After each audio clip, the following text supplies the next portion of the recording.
আসসালামু আলাইকুম।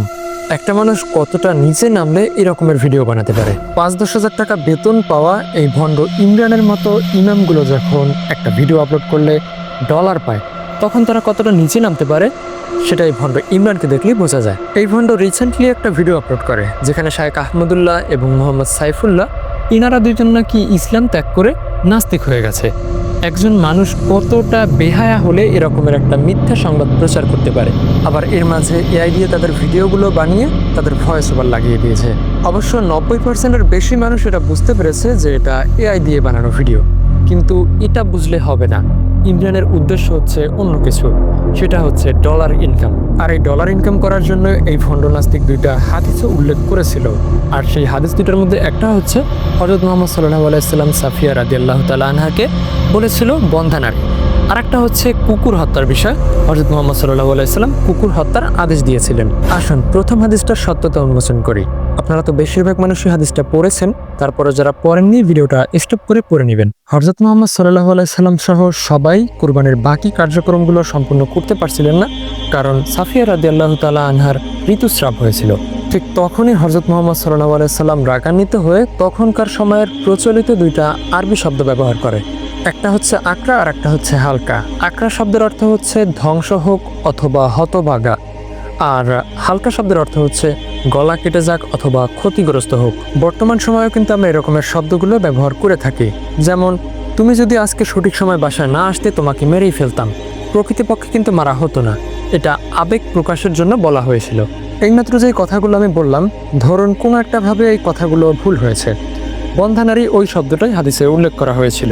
কিন্তু প্রকৃতপক্ষে কি সাফিয়া রাদিয়াল্লাহু তাআলা আনহা বন্ধা ছিলেন? আসলে সে কিন্তু বন্ধা ছিলেন না। আপনারা যারা জানেন তারা তো জানেনই, কিন্তু যারা জানেন না তারা একটু ঘাটাঘাটি করবেন, সার্চ করে দেখবেন। গুগল অথবা অন্যান্য যে প্ল্যাটফর্মগুলো আছে এগুলোতে একটু সার্চ করে দেখবেন সাফিয়া রাদিয়াল্লাহু তাআলা আনহা বন্ধা ছিলেন কিনা। আর ইসলামে বলা হয়েছে বন্দাকে বন্দা বলে ব্যঙ্গ করো না, এগুলো হচ্ছে কাফেরদের কাজ। এখন সাফিয়া রাদিয়াল্লাহু তাআলা আনহা বন্ধাই ছিলেন না, তাহলে তাকে বন্দা বলা আর না বলা একই কথা। তো আশা করি আমি প্রথম হাদিসের সত্যতা উন্মোচন করতে পেরেছি। এখন চলুন দ্বিতীয় হাদিসের সত্যতা উন্মোচন করি। হাদিসটি সহিহ মুসলিমের প্রকাশিত হয়েছে ইসলামিক ফাউন্ডেশন থেকে। হাদিস নাম্বার হচ্ছে 3873।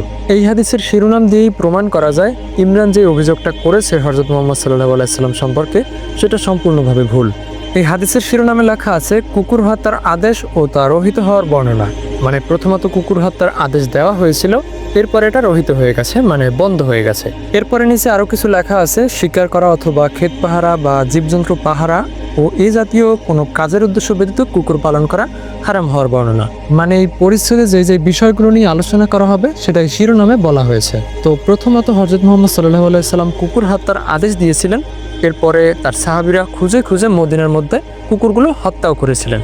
তো আপনারা যদি আমার কথাগুলোতে সন্দেহ থাকে কোনো রকমের, আপনারা একটু ভিডিওটা স্টপ করবেন, তারপরে খুব ভালো করে এখান থেকে হাদিসগুলো একটু পড়ে নেবেন। ঠিক এর পরের হাদিসে হযরত মুহাম্মদ সাল্লাল্লাহু আলাইহি ওয়াসাল্লাম কুকুর হত্যার নির্দেশ দিয়েছে ঠিকই, তবে শিকারী কুকুর, বকরি পাহারাদানের কুকুর অথবা অন্যান্য জীবজন্তু পাহারা দেওয়ার কুকুর ব্যতীত, এগুলো ব্যতীত অন্য যে কুকুরগুলো আছে এগুলোকে হত্যা করার নির্দেশ দিয়েছেন।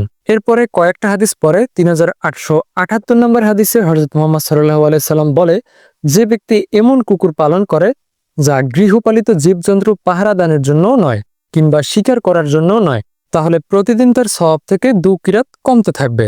ভাই, কেস ইজ ক্লোজড। আর ঠিক এই বিষয়গুলি লুকিয়ে রেখেই নাস্তিক ভণ্ডগুলো আমাদের সাথে ভণ্ডামি করে। হযরত মুহাম্মদ সাল্লাল্লাহু আলাইহি সাল্লাম কুকুর হত্যা করার কথা বলেছে, কিন্তু পরবর্তী হাদিসগুলোতে বিস্তারিত এটাও বলে দিয়েছে যে কোন কোন কুকুর হত্যা করা যাবে আর কোন কোন কুকুর হত্যা করা যাবে না।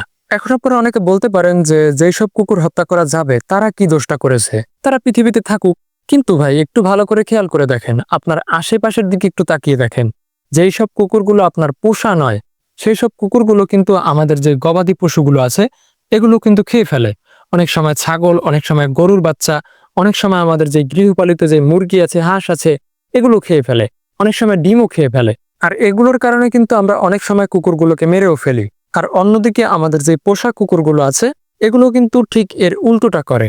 যেমন আমাদের বাড়ি পাহারা দিয়ে রাখে, এরপর আমাদের গবাদি পশুগুলো দেখে রাখে, এছাড়াও আরো অনেক প্রয়োজনে আমাদের এই পোষা কুকুরগুলো লাগে। দেখুন তাহলে ইসলাম কতটা সুন্দর, সেই 1400 বছর আগেই বলে দিয়েছিল হযরত মুহাম্মদ সাল্লাল্লাহু আলাইহি সাল্লাম যে পোষা যে কুকুরগুলো আছে এগুলো আমাদের কাজে লাগবে এবং এগুলো হত্যা করা থেকে বিরত থাকতে বলেছে। আর যেই সব কুকুরগুলো আমাদের পোষা নয় এবং আমাদের কাজে লাগে না এগুলোকে হত্যা করতে বলেছে। কেন হত্যা করতে বলেছে সেটা কিন্তু আপনারা বুঝতেই পারতেছেন। দেখুন ইসলাম কতটা সুন্দর, আর সেই সুন্দর বিষয়গুলোকে এই ভণ্ড নাস্তিকগুলো খুব বাজেভাবে উপস্থাপন করছে। তো যাই হোক, আশা করি আমি দুইটা হাদিসের সত্যতা উন্মোচন করতে পেরেছি। আর আশা করি এটাও বুঝতে পেরেছেন যে শায়েখ আহমদুল্লাহ এবং মোহাম্মদ সাইফুল্লাহ এনারা দুইজন ইসলাম ত্যাগ করেননি। তো ভিডিওটি আছে এ পর্যন্তই। ইসলাম প্রচারের কাজে সহযোগিতা করতে চাইলে অবশ্যই ভিডিওটা শেয়ার করে দিবেন, বিশেষ করে নাস্তিক ভাইদের কাছে। আর চ্যানেলটি সাবস্ক্রাইব করে পাশে থাকা বেল আইকনটি বাজিয়ে দিবেন। ধন্যবাদ।